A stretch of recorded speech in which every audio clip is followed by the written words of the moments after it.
I'm Shelly from Frugal Family Home, and I wanted to show you how I prepare chicken for the freezer. I like to make freezer packs with chicken and marinades, so when I'm ready to make dinner the night before, I can just take out a packet, put it in the fridge, let it thaw, and then in the morning, if I want to add it to the crock pot, I can, or I can you know, get it ready for it's ready for the grill and things like that. So the first thing I do when I'm going to process a bunch of chicken, and today I'm doing right around 10 pounds, but the first thing I do is to make the marinades. And so I make the marinades, I put them in the bags, and I zip them up.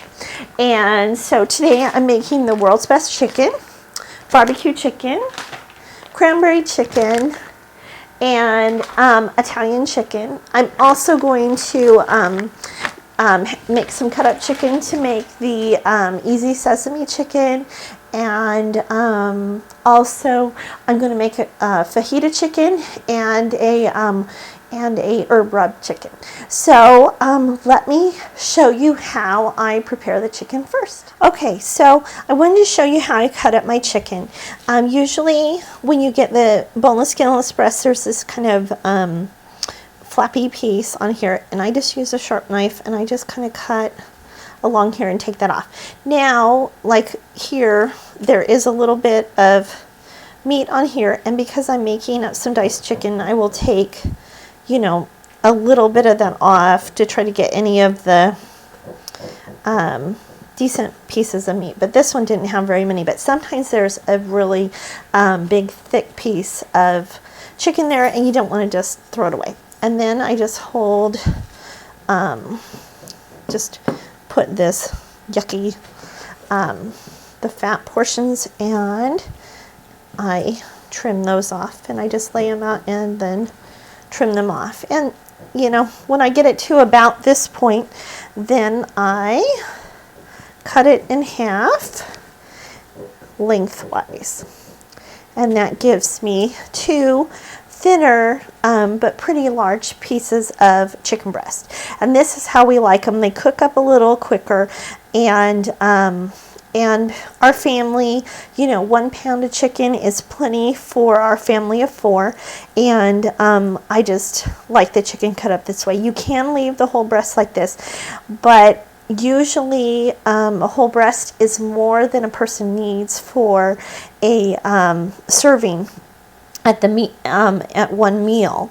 So you know, 1 pound of chicken will feed us, and if they're huge breasts, like this one's not too bad. This one's about a ½ pound or so for the full chicken breast, but sometimes they're just huge and they're like a whole pound a piece. And if they are a whole pound, then I'll cut them lengthwise, and then I'll cut them this way, and that gives each person about 4 ounces of meat that way. But that's how I like to cut up my chicken. And then once I have my chicken cut up, then we'll just drop it into the marinade. And here is my cranberry chicken marinade, and I will have the recipe for all the marinades that I'll be showing you in this video in the blog post. So if you're watching on YouTube, you can go to the blog post and you can get them there. So basically I put my marinade and make them head into the baggies, and then I just slide them in. You can use a gallon-sized bag if you want. I find that quart-sized bags are usually big enough for 1 pound of chicken and the amount of marinade that I need. And then once I get it in there, I just roll down the top to, you know, really get a lot of the air out, and then I just, you know, give it a good massage to really distribute it, and then it is ready for the freezer. Lay out my strips of chicken that I cut up for my fajita chicken. And so for the fajita chicken, this is just a mix of chili powder and cumin.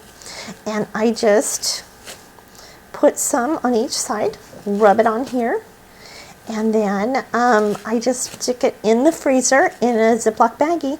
And when I'm ready to make chicken fajitas, I just take it out, thaw it, and then put it, either grill it or I cook it in the oven.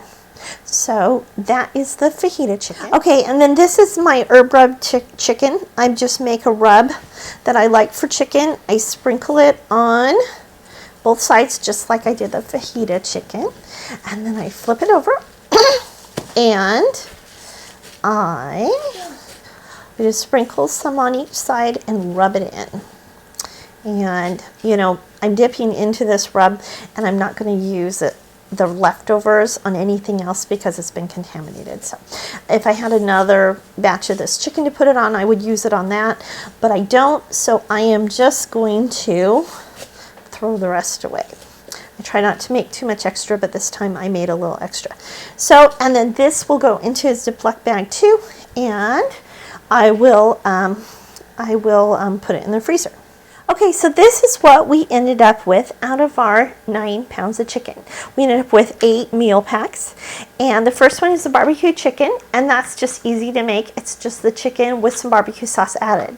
The world's best chicken is it's kind of like a mustard and syrup, like maple syrup with some salt and pepper. The Italian chicken is Italian dressing with the chicken added. And then I made the easy sesame chicken and marsala chicken. And these two, I just cut it up and dice it up, and then I make the rest of the meal. It just makes it easier. I don't have to cut up chicken this way. So that's just cut up chicken in there. This one is my herb rub chicken, and that one I showed you, just rub the herbs on it. Fajita chicken, again, just rub the herbs on it. And the cranberry chicken has the onions and cranberry sauce and some seasonings.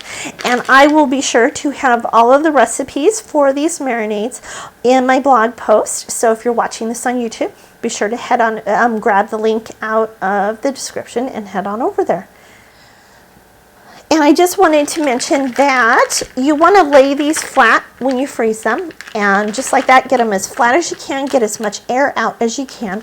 And then once they're frozen, to save room, you can actually stand them up in the freezer like this. I actually freeze mine laying down, and I just stack them into the freezer, and I have a box that I just stack them in, and then it keeps them from falling out or sliding. But if you have limited space, be sure to freeze them flat, and then you can stand them up and line them up if that would save room in your freezer. So that's all there is to making chicken meat packets for the freezer. It makes getting dinner on the table so much easier for me.